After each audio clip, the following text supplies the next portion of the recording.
Hi tubers, it's Lotus. I decided to do another video since I did some makeup, got some makeup done, ready to go. And today's video is about traveling after you've been diagnosed with the DVT. Understand that being diagnosed with the DVT is very scary and you don't know what to do. DVT stands for deep vein thrombosis. It can happen in the arms or legs. I guess it could be genetic. I'm not too sure. I haven't done that research yet on that, but it can happen to anyone, any size, any shape, any rich or poor person. And a couple of years ago, I was diagnosed with a DVT in 2016. It wasn't as bad as it could have been. However, if I had to let it go a little bit longer, it would have cascaded into what is called a pulmonary embolism. That's when a DVT or a clot breaks off and it goes through the bloodstream and into the lungs and could cause you to die. It is a very serious condition and you take it very seriously. However, let's get back to the video. When you travel after being diagnosed with a DVT, whether or not you are on your blood thinners, a pill form, or your injection form, the thing I would recommend is compression socks.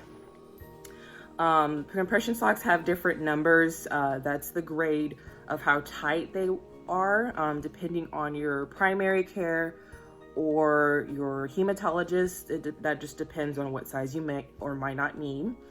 I still say you can try to go to the Container Store. Has a great supply of travel stuff and they have compression socks. They have compression socks at, I guess I want to say Walmart, but there's compression socks everywhere. I highly recommend you continue with compression socks as well after everything's cleared out and they say you don't have a blood clot anymore, because that is really good aftercare. Your veins and capillaries are stretching basically, and your legs are going to be very sore after this. So I still recommend to wear those compression socks after everything's cleared out and you're okay. That's something that my hematologist didn't tell me, and I wish she had have. I didn't know anything about compression socks. I had to look for it and research it all on my own. So that's the first thing I recommend when you go traveling. The second thing I recommend when you go traveling after being diagnosed with a DVT is they say that you're supposed to get up and stretch out every hour. Now, I kind of have more of a gauge on how what my legs can and can't handle. So I'm able to still kind of sit for a little bit longer than an hour as long as I do my leg exercises.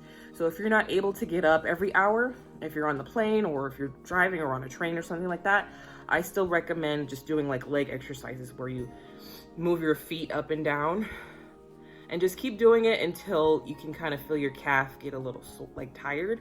That's good because you're getting the blood flowing properly. And then like keep going on the other foot and then another thing is to move your feet around on the ball of your heel, I guess. Just like move the ankle around and do different directions and just keep doing it until again it feels a little sore. That means that you're getting the blood in properly. Another thing that I recommend after traveling and whatnot, let's say you get to your hotel, hostel, or wherever you're trying to go. I know it looks weird. I know it looks awkward. However, this is very healthy for your heart and your legs.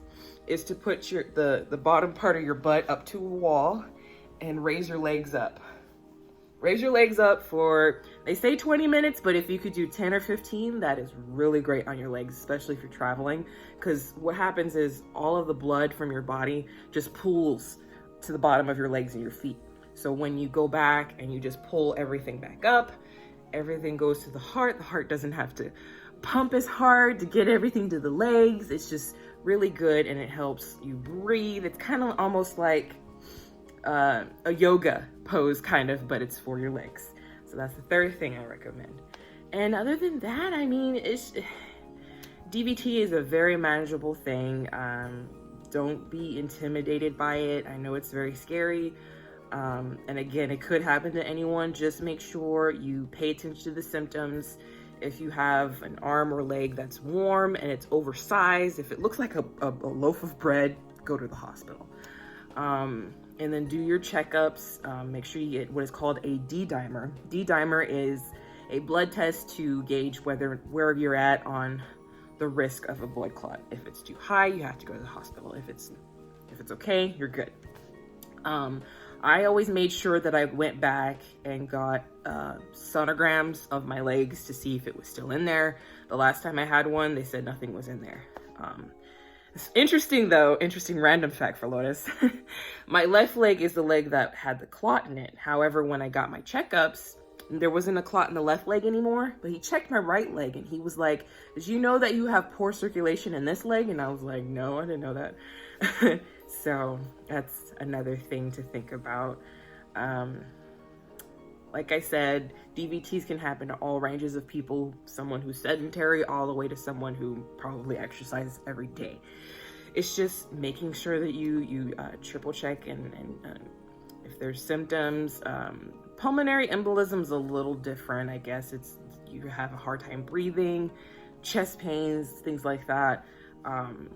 But yeah, they have nice little bracelets on Amazon. I could put it in the description below.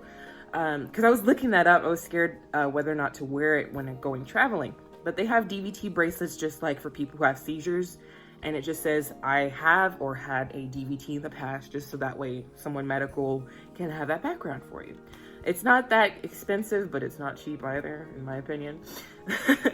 But yeah, like I said, DVT is just one of those things. Just keep awareness.